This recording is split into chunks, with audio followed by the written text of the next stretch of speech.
Deus é bondoso, Deus é amor puro e verdadeiro. Mas por que sofremos? Diante do sofrimento, sentimos impotência e muitas vezes nos perguntamos: por que devemos sofrer? Por que devemos morrer? Por que devemos passar por tantas provas e acontecimentos sofredores?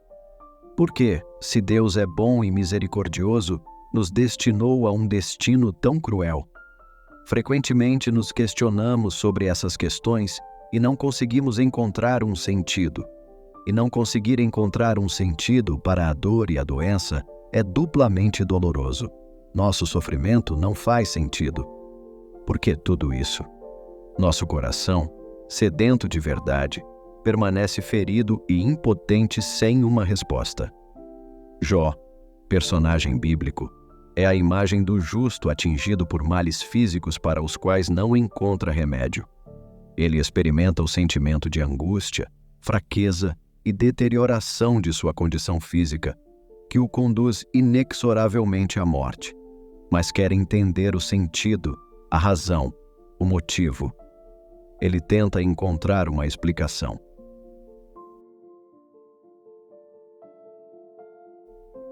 Ele conversa sobre isso com seus amigos e conhecidos, e daí surge um raciocínio que reflete a lógica daquela época.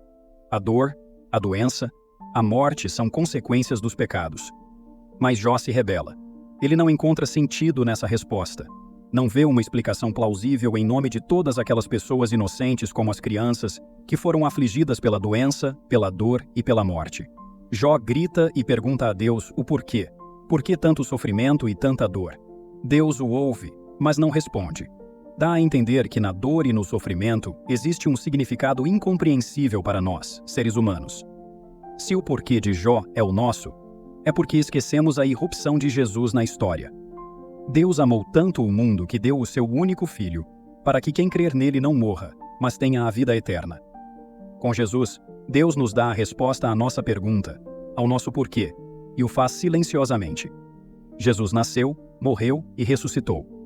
Ele não nos explica o porquê da dor e da morte, mas vive tudo isso, carrega sobre si todas as dores do mundo e aceita morrer em meio ao sofrimento e à angústia, como todos os homens.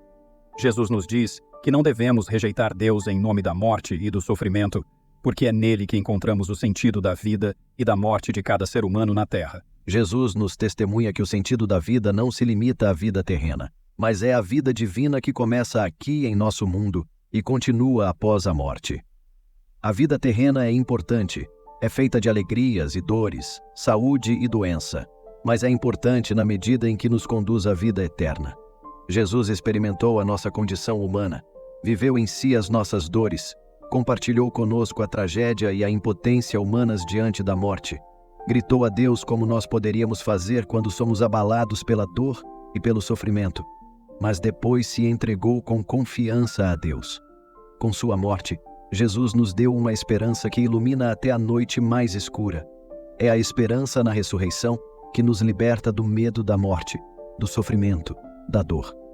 Nosso destino não se esgota aqui na Terra. Ele começa aqui em nosso mundo, de modo que nada é perdido. Nenhuma ação, nenhum sofrimento, nenhuma dor ficará sem sentido. Com Cristo, a morte não é mais apenas dor em si, mas é um momento de esperança e de amor. Eu sou a ressurreição e a vida. Quem crê em mim, mesmo que morra, viverá. E todo aquele que vive e crê em mim não morrerá eternamente. Gostaria de comentar com vocês o que está relatado no livro de Maria Valtorta, no 8º livro. São Pedro pergunta a Jesus: Mestre, por que as crianças precisam sofrer? E Jesus responde: Mesmo os mais puros sofrem e sofrerão. Na verdade, serão aqueles que mais sofrerão. São coisas desejadas pelo amor perfeito, e os mais santos serão aqueles que quererão sofrer mais, porque terão compreendido o poder da dor. Neste trecho, Jesus disse que a dor tem um grande valor, e os santos são aqueles que entenderam tudo isso por amor a Deus e ao próximo. Então, olhemos para a vida dos santos. Sempre digo que nós, católicos, temos o grande exemplo dos santos e que quando não sabemos como agir, devemos olhar para eles, como a Virgem Maria já nos pediu várias vezes. Ou seja, que santifiquemos nossa vida. Eu sei que não é fácil, mas devemos tentar. Devemos nos aproximar o máximo possível de Jesus. A propósito da vida dos santos, podemos ver como a vida daqueles que foram mais próximos e semelhantes a Jesus foi uma vida de sofrimento. Vejamos Santa Verônica Giuliani, Padre Pio, que teve que suportar os estigmas por 50 anos, e mesmo assim eram felizes, como se estivessem vivendo apenas parcialmente nesta terra, e parte de suas vidas já estivesse na presença de Deus, conscientes de que esta vida é apenas uma passagem muito breve.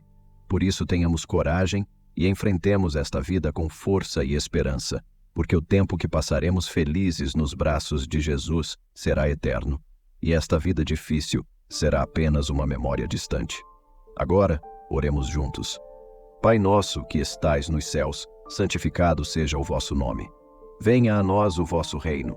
Seja feita a vossa vontade, assim na terra como no céu. O pão nosso de cada dia nos dai hoje. Perdoai-nos as nossas ofensas, assim como nós perdoamos a quem nos tem ofendido.